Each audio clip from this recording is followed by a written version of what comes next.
എറണാകുളം ജില്ലയുടെ തീരപ്രദേശങ്ങളിൽ കടൽക്ഷോഭം രൂക്ഷമാണ്. കണ്ണമാലി, ചെറിയ കടവ്, നായരമ്പലം ഭാഗങ്ങളിൽ വീടുകളിൽ വെള്ളം കയറിയിരിക്കുന്നു. വിവരങ്ങളുമായി ആസിഫ് മുഹമ്മദാണ് ഈ പ്രദേശങ്ങളിൽ നമുക്കൊപ്പം ചേരുന്നത്.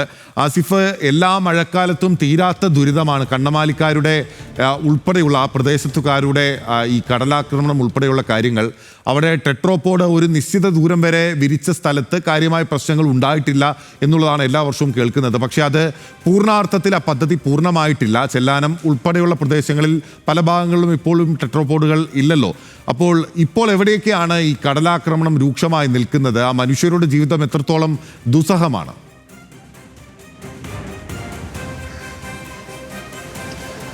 ബില്ല, തീർച്ചയായും. അതായത് ചെല്ലാനം ഭാഗത്ത് ടെട്രാപോഡ് ഇട്ട പ്രദേശങ്ങളിൽ കാര്യമായ പ്രശ്നമില്ല. പക്ഷേ അതിൻ്റെ ഇപ്പുറത്തേക്ക് കണ്ണമാലി മുതലുള്ള പ്രദേശത്ത് വ്യാപകമായ കടൽക്ഷോഭമാണ് ഉണ്ടായിക്കൊണ്ടായിരിക്കുന്നത്. നമ്മൾ നിൽക്കുന്ന പ്രദേശത്ത് ഈ കാണുന്ന ഈ കടൽഭിത്തി അത് പലയിടത്തും പൂർണ്ണമായും തകർന്ന സാഹചര്യമാണ്. അവിടെ നിന്നാണ് ഇങ്ങോട്ട് വലിയ രീതിയിൽ ഇപ്പോൾ വെള്ളം ഇരച്ച് കയറിക്കൊണ്ടിരിക്കുന്നത്. ഇത് ഈ സമീപത്തുള്ള പല വീടുകളിലും ആ വെള്ളം ഇരച്ച് കയറിയ അവസ്ഥയാണ്. ഇപ്പോൾ ആളുകൾ നടന്നു പോലും പോകാൻ കഴിയാത്ത അവസ്ഥയിലാണ് ഉള്ളത് എന്നുള്ളതാണ് ഇവിടുത്തെ ഏറ്റവും പ്രധാനപ്പെട്ട ഒരു കാര്യം.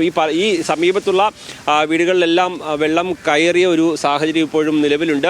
നമുക്ക് കാണാൻ കഴിയും ആളുകൾ ഇപ്പോൾ അവരുടെ ജോലിക്കും മറ്റു ആവശ്യങ്ങൾക്കും ഇറങ്ങിപ്പോകുന്ന സമയമാണ്. അവരുടെ പല ആളുകളുടെയും വീടുകളിൽ നിറയെ വെള്ളമാണ്. ചേട്ടാ, അവിടെയൊക്കെ വീടുകളിൽ കയറിയിട്ടുണ്ട് കേട്ടോ വെള്ളം?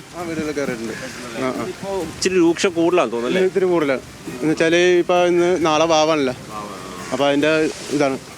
അപ്പോൾ ഇന്ന് നാളായിട്ട് നല്ല കയറ്റം ഉണ്ടാവും. പ്രദേശത്തിൽ മൊത്തം പൊളിഞ്ഞു കിടക്കുക അല്ലേ? പൊളിഞ്ഞു കിടക്കണേ, കല്ലൊന്നുമില്ല, ആ ഒരു ലൈൻ മാത്രമേ ഉള്ളൂ. അതെ, ആ ഒരു അവസ്ഥയാണ്. പിന്നെ ഞാൻ ഇപ്പോൾ ആ വീടുകളുടെ ഒരു സാഹചര്യം നോക്കിക്കാണും. നമുക്ക് അങ്ങോട്ട് നടന്നു പോകാൻ പോലും കഴിയാത്ത അവസ്ഥയാണ് പലയിടത്തും. ഈ ആളുകൾ നടന്നു വരുന്ന കണ്ടാൽ തന്നെ അറിയാം, മുട്ടറ്റം വെള്ളത്തിൽ കൂടി അടക്കമാണ് ഇവിടെ ആളുകൾ ഇപ്പോഴും വന്നുകൊണ്ടിരിക്കുന്നത്. സ്ത്രീകളടക്കമുള്ളവർ ജോലിക്കും മറ്റു ആവശ്യങ്ങൾക്കും പോകാനായും മറ്റും നടന്നു വരുന്നത് നമുക്ക് കാണാൻ കഴിയും. ഇതിൻ്റെ തൊട്ടപ്പുറത്തുള്ള വീടുകൾ, ആ വീടുകളിലെ ആളുകൾ നമ്മൾ വന്ന സമയത്താണ് ആ ചേട്ടൻ ചേച്ചിയും തൽക്കാലം അവിടെ നിന്ന് മാറുന്ന ഒരു സാഹചര്യം ഉണ്ടായത്. അങ്ങനെ ഈ വീട്ടിലെ ചേച്ചി കാര്യങ്ങൾ പറയാം. ചേച്ചി പറയുന്നത് ഈ ഒരു ചാക്കുകെട്ടുകൾ ഇട്ടാണ് ഇവർ ആ വീട്ടിലേക്ക് വെള്ളം കയറുന്നത് തടയുന്നത്. ആ ചേച്ചിയുടെ വീടെന്ന് പറഞ്ഞാൽ ഈ കടൽ അടിച്ചു കയറുന്നതിൻ്റെ തൊട്ട് പിന്നിലാണ്. ചേച്ചി, നമുക്ക് അങ്ങോട്ട് നിന്നാൽ കുറച്ചും കൂടി അതിൻ്റെ ഒരു കാര്യങ്ങൾ ചേച്ചി പറഞ്ഞു തരും. ഇപ്പോൾ ഈ വീട് എന്ന് പറഞ്ഞാൽ വളരെ അപകടകരമായ അവസ്ഥയിലാണ് കാര്യങ്ങൾ പൊയ്ക്കൊണ്ടിരിക്കുന്നത് ചേച്ചി. ഇപ്പം ഒരു 5-6 വർഷമെങ്കിലും ആയിട്ടുണ്ട് ഇതിനെ പറ്റി പറയാൻ തുടങ്ങിയിട്ട്. കല്ലാണെങ്കിൽ ഒന്നുമില്ല. അപ്പോൾ ഈ അങ്ങാട് തെക്കാട്ട് മാറിയിട്ടുണ്ട്. ഇപ്പം ഈ കാണുന്ന ഈ 2 തരം കല്ല് മാത്രമേ ഉള്ളൂ. അങ്ങാട് എല്ലാ കല്ലും ഇടിഞ്ഞിട്ട് ഒരൊറ്റ കല്ല് പോലും ഇല്ല. വെള്ളം അങ്ങനെ തന്നെ വന്നത്. ഈ വെള്ളത്തിന് തടുക്കാൻ ഈ ഒരു പുഴ ഉള്ളതുകൊണ്ടാണ് ഇങ്ങനെ ഒഴുകി പോകണത്.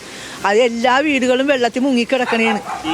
ഈ പുറകിൽ നമ്മൾ എന്താ ഇപ്പൊ ചെയ്തേക്കുന്നത്? ഇപ്പൊ ചാക്ക് നിറച്ച് വെച്ചേക്കണേന്ന്. ചാക്ക് ഇതെന്ന് പറഞ്ഞിട്ടുണ്ടെങ്കിൽ ചെറിയ സിമെന്റ് ചാക്കൊന്നുമല്ല. സിമെന്റ് ചാക്കൊക്കെ ആണെങ്കിൽ പണ്ടൊക്കെ ഈ കടൽ ഒഴുക്കിക്കൊണ്ട് പോകും. ഇത് അവിടുത്തെ സിൻഡക്കിന്റെ വലിയ ചാക്കാണിത്. പിന്നെ റെഡ് ഓക്സൈഡിന്റെ വരുന്നത്. അവർ അത് തന്നെ കാരണം കൊണ്ടാണ് ഞങ്ങൾ ഈ മണ്ണും ചാക്ക് നിറച്ച് വെച്ചേക്കണം. അത് ഈ കടൽ പോണ സമയത്തില്ലേ ഒന്നും ഉണ്ടായേല. ഈ മണ്ണൊക്കെ ഒന്നും ഉണ്ടായേല, എല്ലാം ഒലിച്ചു പോകും. പുറകിൽ ചേച്ചിമാർ പോകുന്ന ദൃശ്യങ്ങൾ കൊടുത്താൽ ശ്രേയസെ കാണാൻ കഴിയും. എത്ര പ്രയാസപ്പെട്ടാണ് അവർ ആ വെള്ളത്തിൽ കൂടി അങ്ങോട്ട് പോകേണ്ട സാഹചര്യം ഉണ്ടാകുന്നുള്ളതാണ്. കാരണം അത്ര ദുരിതകരമായ അവസ്ഥയാണ്. ഇവിടെ നിന്ന് അങ്ങോട്ട് ചെന്നാലോ ഈ റോഡ് മുഴുവൻ വെള്ളം നിറഞ്ഞ ഒരു സാഹചര്യമാണുള്ളത്. ഈ ആളുകളെ സംബന്ധിച്ച് പറയുകയാണെങ്കിൽ അവർ കാലങ്ങളായി ഇത് പറഞ്ഞുകൊണ്ടേയിരിക്കുകയാണ്. ടെട്രാപോഡ് ഉടൻ വരുമെന്നുള്ള പ്രതീക്ഷയിൽ അവരിങ്ങനെ കാലങ്ങൾ കടന്നു പോയിക്കൊണ്ടേയിരിക്കുന്നു. പക്ഷേ ഒരു തരത്തിലുമുള്ള നടപടികൾ ഉണ്ടാവില്ല എന്നുള്ള ഒരു വിഷമമാണ് ഇവിടുത്തെ ജനങ്ങൾ മുഴുവൻ പങ്കുവെച്ചുകൊണ്ടിരിക്കുന്നത്. ചേട്ടാ, ഇപ്പോൾ വരുമെന്ന് ടെട്രാപോഡ് പറയുന്നത് കുറേ കാലമായല്ലേ? എന്ന് പറഞ്ഞാൽ ഈ മറ്റേ ചെല്ലാനത്ത് വന്നു കഴിഞ്ഞ് ഉടനെ തന്നെ ഇവിടെ പാസ്സായെന്നാണ് പറഞ്ഞത്. പക്ഷേ ഇപ്പോഴും വന്നിട്ടില്ല. അവിടെ എന്താണോ അതൊരു വലിയ ആശ്വാസമാണ് അവിടുത്തെ ജനങ്ങൾക്ക്. നമുക്കും കൂടെ അത് വരികയാണെങ്കിൽ അല്ലേ? ഇന്നലെ പുത്തൻതോട് പോയിരുന്നു. അവിടെ ഇതിപ്പോഴും അവിടം വരെ കുഴപ്പമില്ല. ഇപ്പുറത്തായിട്ട് ഭയങ്കര കടലാണ് എന്ന് പറഞ്ഞാൽ ശക്തി ഒന്നുകൂടി കൂടി വന്ന് കടലിൽ. തീർച്ചയായും അവിടുത്തെ ആളുകൾക്ക് അത് വലിയ ആശ്വാസമാണ്. അത് വലിയൊരു ബൃഹത്തായ പദ്ധതിയാണ്. നമ്മൾ ഈ ഒരു ഘട്ടത്തിലും പറഞ്ഞു തന്നെ പോകേണ്ടതുണ്ട്. കാരണം ഒരു കാലഘട്ടത്തിൽ പതിറ്റാണ്ടുകളായ ദുരന്തം അനുഭവിച്ചുകൊണ്ടിരുന്ന ആളുകൾക്ക് ഒരു വലിയ ആശ്വാസമായതാണ് ചെല്ലാനം ഭാഗത്തുള്ള ടെട്രാപോഡ് പദ്ധതി. പക്ഷേ ഈ കണ്ണമാലി ഭാഗത്തേക്ക് വരുമ്പോൾ ആ ദുരിതം അതേപോലെ തുടരുകയാണ് എന്നുള്ള ഒരു സങ്കടകരമായ അവസ്ഥയുണ്ട്.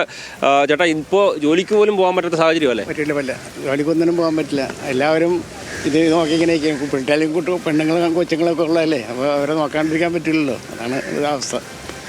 തീർച്ചയായും. പിന്നെ നമുക്ക് ഈ അപ്പുറത്ത് കാണുന്ന വീടുകൾ, ആ വീടുകളിലൊക്കെ ഈ വെള്ളം ഇങ്ങനെ കയറി ഒഴുകിപ്പോയിക്കൊണ്ടേയിരിക്കും. അവിടെയൊക്കെ വെള്ളം കയറിയിട്ടുണ്ടല്ലോ ചേട്ടാ? അത് തന്നെ തീർച്ചയായിട്ടും ആ ചേട്ടൻ കാണിച്ചു തരുന്നുണ്ട്. നമുക്ക് അങ്ങോട്ട് പോകാൻ നമുക്കൊരു പേടിയാതുണ്ടാണ്. കാരണം ഈ വലിയ ഒഴുക്കാണ് ഈ കനാലിൽ കൂടെ വെള്ളം വന്നുകൊണ്ടിരിക്കുന്നത്. അത് ഓരോ വീടിൻ്റെയും ഉള്ളിൽ കൂടെയാണ് വന്നുകൊണ്ടിരിക്കുന്നത് എന്നാണ് ആ ചേട്ടൻ പറഞ്ഞത്. ആ ചേട്ടൻ കാണിച്ചു തരാം എന്ന് പറയുന്നു. പക്ഷേ കടലിൻ്റെ വെള്ളത്തിൻ്റെ ഒഴുക്ക് അത് ശക്തമായി ഇവിടെ വന്നുകൊണ്ടേ ഇരിക്കുന്നുണ്ട്.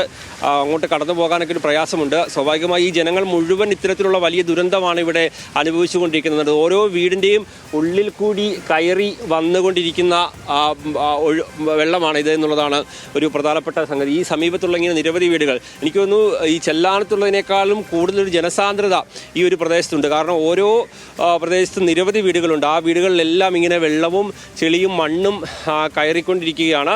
എന്തായാലും ആ ഒരു ദുരന്തത്തിന് ഇങ്ങനെ പതിറ്റാണ്ടുകളായിട്ടുള്ള ദുരിതമാണത് പരിഹരിക്കപ്പെടുമെന്നുള്ള പ്രതീക്ഷയിലാണ് ഇവിടെ ഓരോ വർഷങ്ങളിലും ഈ ജനങ്ങൾ കടന്നു പോയിക്കൊണ്ടിരിക്കുന്നത്. പക്ഷേ ഈ മഴക്കാലം ഒന്ന് വരുമ്പോഴേക്കും പിന്നെ ഇവിടെ ഒരു ഘട്ടത്തിലും ജീവിക്കാൻ കഴിയാത്ത സാഹചര്യമുണ്ട് എന്നുള്ളതാണ് ഈ വീട്ടുകാർ ചൂണ്ടിക്കാണിച്ചുകൊണ്ടിരിക്കുന്നത്. ഈ ചേട്ടൻ്റെ വീടെന്നൊക്കെ പറഞ്ഞാൽ അതിൻ്റെ ഒരു ദുരിതാവസ്ഥ കണ്ടാൽ നമുക്ക് മനസ്സിലാകും എത്ര അടുത്താണ് കടലെന്ന്. അത് ആ ചേട്ടൻ കാണിച്ചു തരുന്നുണ്ട് നമുക്ക്. കടലെന്ന് പറഞ്ഞാൽ നമുക്ക് പോലും ഇവിടെ നിൽക്കാൻ പേടിയാകുന്ന ഒരു അവസ്ഥയിലാണ് ഇവിടെ കടൽ എന്ന് പറയുന്നത്. ആ വീടിൻ്റെ അടുക്കളയിലും മറ്റ് സൈഡിൽ കൂടെയുമാണ് ഈ തിര അടിച്ച് വന്നുകൊണ്ടിരിക്കുന്നത്. ശ്രേയസ് അതിൻ്റെ ദൃശ്യങ്ങൾ കാണുന്നത്. കാരണം നമുക്ക് ആ പുറകിലേക്ക് നമുക്ക് പോകാൻ കഴിയില്ല. കാരണം വലിയ തിരമാലകളാണ് വരുന്നത്.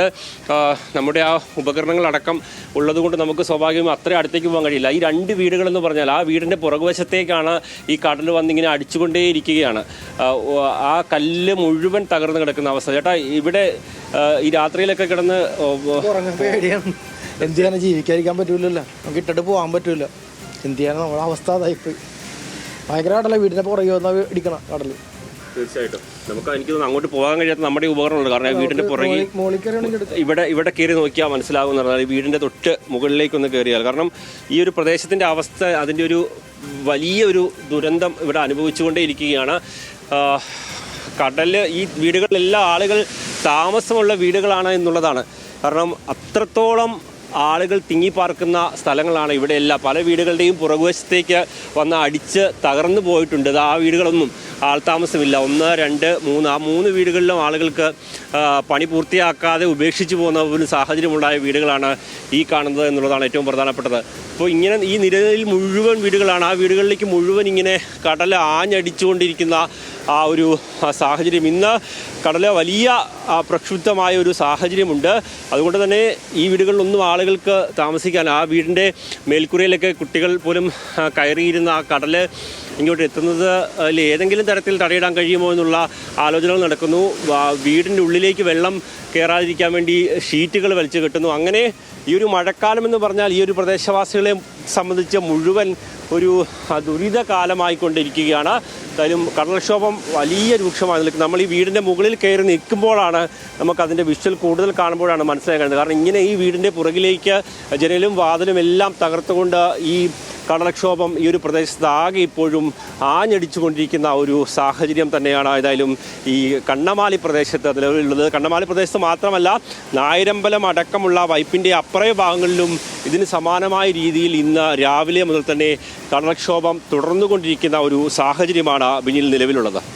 ശരി, ആസിഫ് മുഹമ്മദാണ് വളരെ വിശദമായ വിവരങ്ങൾ നൽകിയത്. കണ്ണമാലി ചെല്ലാനം കഴിഞ്ഞ് കണ്ണമാലി മുതൽ നായരമ്പലം വരെയുള്ള ആ തീരപ്രദേശങ്ങളിലെല്ലാം ജനങ്ങളുടെ ജീവിതം എല്ലാ വർഷവും ഈ വിധത്തിലാണ് എന്നുള്ളതാണ് ഏറ്റവും പ്രധാനപ്പെട്ട കാര്യം. ചെല്ലാനം വരെ ടെട്രോപാഡ് വിരിച്ച ഇടത്ത് അവിടെ കൃത്യമായ രീതിയിൽ, ശാസ്ത്രീയമായ രീതിയിൽ കടൽ കയറുന്നതിനെ പ്രതിരോധിക്കാൻ സാധിക്കുന്നുണ്ട്. പക്ഷേ കണ്ണമാലി മുതൽ അങ്ങോട്ടേക്ക് അങ്ങനെയല്ല എന്നുള്ളതാണ് ഏറ്റവും സങ്കടകരമായ ഒരു വസ്തുത. അവിടെ വീടുകൾക്ക് പുറത്തേക്കിറങ്ങാൻ കഴിയാത്ത സാഹചര്യം. എല്ലാവരും ദിവസവും പണിക്ക് പോയി അന്നത്തെ കൂലി കൊണ്ട് ജീവിക്കുന്ന സാധാരണക്കാരായ മനുഷ്യരാണ് ഈ കടൽ തീരത്തെല്ലാം താമസിക്കുന്നത്. നമുക്കറിയാവുന്നതാണ്. എല്ലാ സുഖസൗകര്യങ്ങളും ത്യജിച്ചുകൊണ്ട് ആ കടൽ തീരത്ത് താമസിക്കുന്ന സാധാരണക്കാരെ സംബന്ധിച്ച് കാലവർഷം എന്നുള്ളത് അവരുടെ ഒരു കാലനായി മാറുന്ന കാഴ്ചയാണ്. ഇപ്പോൾ പല വീടുകൾക്കും കേടുപാടുകൾ ഉൾപ്പെടെ ഉണ്ടാകുന്നുണ്ട്. കടലിനോട് തൊട്ടുചേർന്ന വീടുകളിലെ ആളുകൾ മാറി താമസിക്കേണ്ട അവസ്ഥ വരെ ഉണ്ടാകുന്നുണ്ട്. അവിടെ കുട്ടികൾ ഉൾപ്പെടെ ഉള്ളവരെ കാണാൻ സാധിക്കുന്നുണ്ട്. അരി പോലും വെക്കാത്ത, കഞ്ഞി വെക്കാൻ കഴിയാത്ത സാഹചര്യത്തിൽ കഴിയുന്ന മനുഷ്യരുണ്ട്. അങ്ങനെ അവരുടെ ആ കഥകൾക്ക് ഒരു മാറ്റവുമില്ല എന്നുള്ളതാണ് ഈ മഴക്കാലത്തെയും ഏറ്റവും സങ്കടകരമായ വസ്തുത. ആസിഫ് മുഹമ്മദാണ് വളരെ വിശദമായ വിവരങ്ങൾ കണ്ണമാലിയിൽ നിന്ന് നമുക്ക് നൽകിയത്.